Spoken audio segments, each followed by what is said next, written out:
Hey guys, welcome back. Today I'll be checking out Geography Now Bulgaria. I honestly don't know about this country, but I'm excited to learn more about it today. So let's dive into it. Bulgaria, Bulgaria, Bulgaria. Where have I heard that before? Oh yeah, Victor Crumb from the Harry Potter books. Yeah, you're welcome. Yeah, Oh, now you want to watch this episode, right? It's time to learn geography. Hey everybody, I'm your host Barbie. I'd like to take this moment to coin a term, tripster. A tripster is a travel hipster, someone who is so over the mainstream tourist destinations and they only prefer to go to the bleakest, most obscure regions of the planet. That being said, tripsters watching this video, take notes. Also, let's dissect the flag. The flag is a tricolor consisting of three equally sized horizontal bands, white, green, and red. When it comes to symbolism, even Bulgarians themselves aren't 100% sure exactly what each band means. However, it's generally accepted really? that they are inspired by the Pan-Slav nationalist movement colors. However, it's also kind of accepted that these are the definitions. The white represents love and peace and freedom Oh, and that's spirituality. cool. The green represents the youthfulness as a new liberated state, agriculture, character, and the beauty of nature. And the red represents the valor and, once again, the blood spilled of those who fought for the country and for the heroes of Bulgaria. Okay, that was kind of easy. Moving on. That was interesting to know, but it's so weird that they don't know much about their flag too. But yeah.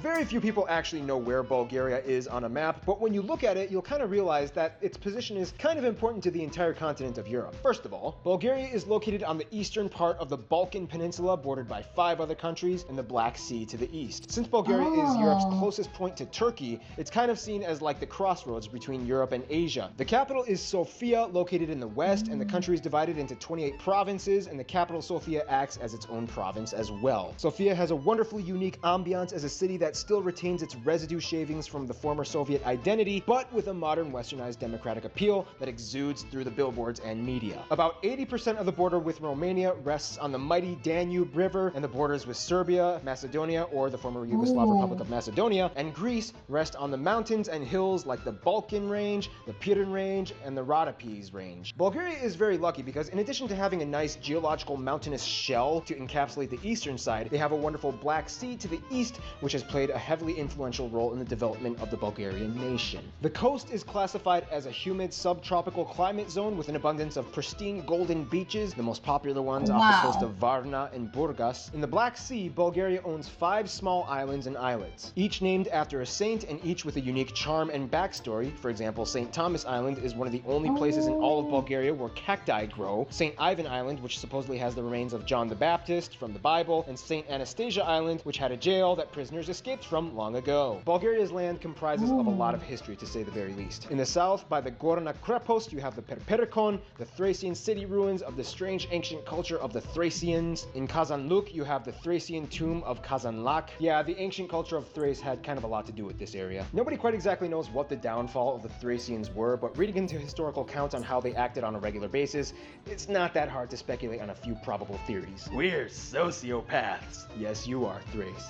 Yes, you are. Now, of course, the What? monuments tell a funny story, but the He just talk a lot, but I just want to say that they have such a beautiful islands, and I was very amazed by it. natural land formations get even crazier.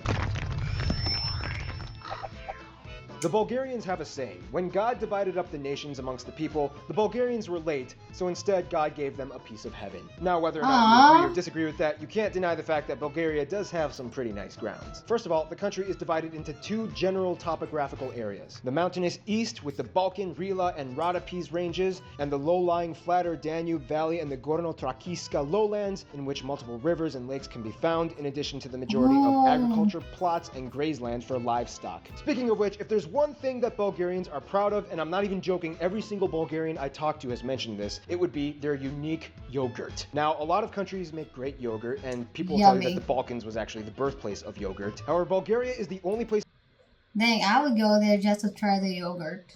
in the world where the yogurt is fermented with the Lactobacillus bulgaricus culture that is only found in the air of Bulgaria. This bacterium Whoa. gives the yogurt a distinct twang and flavor unlike any other yogurt, and with the milk coming from cows or sheep that typically graze off of high herb-rich pastures, enriching the product with even more health benefits. You come to Bulgaria, we don't mess with our dairy products. You buy it, you buy it. Of course, you also have the Black Sea, which Bulgaria has been dependent on for centuries for trade and business, but also has been capitalizing on for tourism. Many Europeans consider the Black Sea coast as kind of like their secret getaway spot that nobody really knows about because everybody's so concerned about thinking that Barcelona and Nice are the only places that you can go to. Ugh, Valencia, I've been so over that for years. I prefer I just want to say that I didn't know that Black Sea is located at Bulgaria.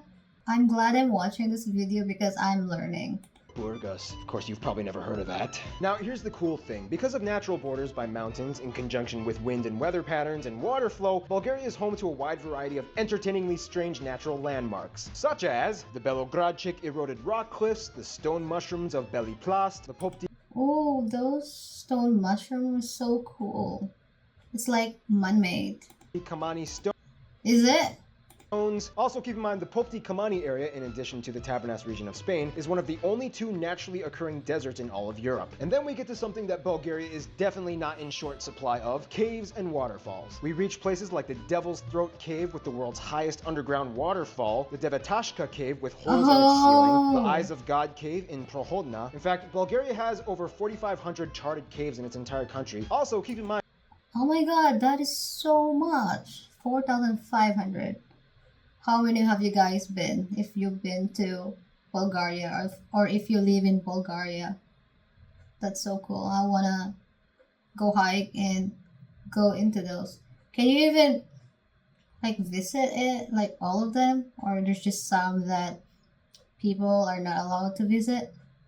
32 of the 37 species of bats in Europe call Bulgaria home. So if there's one thing you can take away from this, it's that Bulgaria is a very cavey place. Waterfalls also speckle the landscape, mostly in the eastern mountainous regions. The tallest one in the Balkans being the Resko Praskalo, the picturesque Krashuna Falls, and the town with the most fortunate fairy tale view, Vrasta, which has the Skaklia, a waterfall looming above their skyline on the mountain, ever flowing from the cliffs adjacent to the direct vicinity of their town. Oh my gosh, it's so I was just gonna say that it's so beautiful, but yeah, it's so pretty.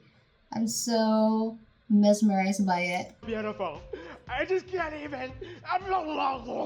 Now, if you ask Bulgarians, one more thing that they'll tell you that they're proud of is their roses. Roses are cultivated all across the entire country, but most heavily in the Rose Valley, just below the Balkan mountain range. Bulgaria produces over 70% of the world's rose oil, a substance used by pressing on the petals and also most commonly used in perfumery. They have so many roses that typically the abundance allows them to have rose festivals in which they parade around with roses, have a rose queen beauty contest, and they kind of just end up dancing around and throw roses all over the place. Kind of like the La Tomatina festival in Spain, except it's a lot cleaner and more better smelling. Wow, that's the second time we've contrasted Bulgaria with Spain. Let's see if there's any more parallels in.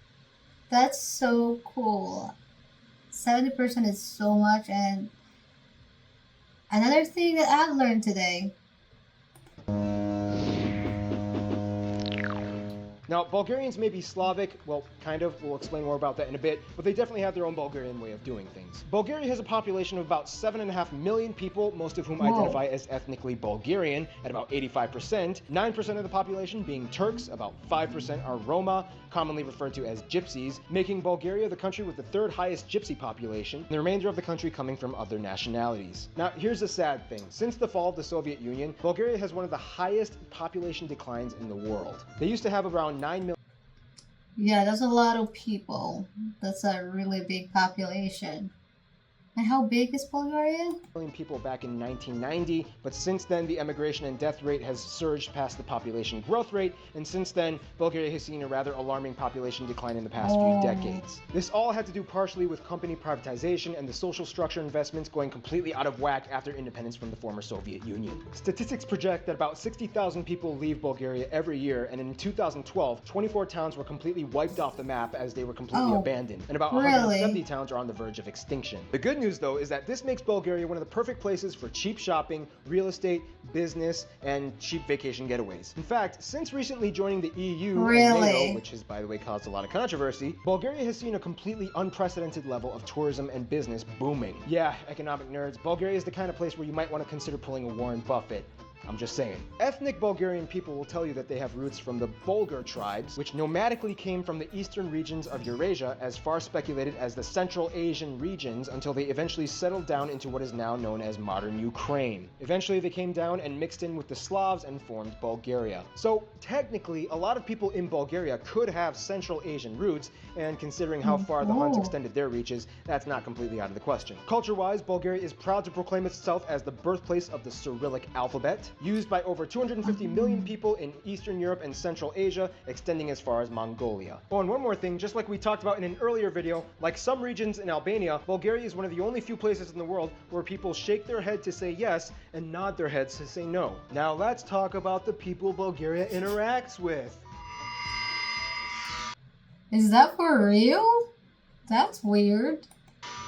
Now, Bulgaria has one of the most anomalous core of companions that you would never really expect them to engage with comfortably. First off, the strange thing is, in 2004, in addition to other former Soviet states, Bulgaria took a bold step and joined NATO, and 3 years later joined the EU. This was kind of a big deal considering the Soviet-linked past and the ties that Bulgaria was rooted in. This move also opened up Bulgaria's diplomacy to unparalleled standards that they never really had before. All this kind of puts Bulgaria in a very unique intercessory class status when it comes to East versus West. Typically, Bulgaria will kind of act as like a mediator for the EU and NATO when it comes to cross-operational engagements. When it comes to the former Yugoslav Republic of Macedonia, commonly referred to as just Macedonia, Bulgaria has a strange relationship. By all means, these two countries speak the same language and have pretty similar backgrounds as Slavic nations. The problem is where things went down about 80 years ago. Basically, this is what Bulgaria says. Look, Macedonia, we want to love you guys. You're basically just Bulgarians, but you've been brainwashed by Georgy Pilevsky into thinking you have some kind of indigenous Hellenistic roots. You don't. You're Bulgarians. Just accept it. To which the Macedonians say, shut up, Bulgaria. You don't know us. Okay, we are descended from Alexander the Great. You belong to Macedonia. I don't want to say it's kind of like the North-South Korea thing because it's nowhere near that level of animosity, but in a fundamental sense, ideologically, it is kind of like the North-South Korea thing. They generally do not favor Turkey that much because for 500 years they were under the Ottoman Empire and they pretty much hated every second of it. It wasn't until the 19th century when they finally gained their independence with the help of the Russians fighting alongside with them. This means that Russia is kind of seen as like the brother friend of Bulgaria. Even though in every aligned organizational sense they kind of took every step away from Russia, and even though they were kind of taken over by the Soviets for a long time, tensions are low and they still get along great. However, Romania is kind of seen as like the new boyfriend that Bulgaria just started dating. Especially after joining the EU, relations grew fast. The presidents regularly visit each other and hang out. Business is great. Ferries and bridges connect the two countries across the Danube, where people love to visit each other, and Romanian-Bulgarian marriages are not uncommon. In conclusion, wax your mustaches and put on your skinny jeans, because if you are so over the mainstream, you might want to just stop by and smell the roses. Stay tuned, Burkina Faso is coming up next. That was actually an awesome video and I actually learned a lot from it. This is the reason why I love watching geography videos, because I learn new things one at a time. But yeah, if you guys like this video, please like and subscribe and comment down below what else should I react to. And other than that, I'll see you guys next time. Bye!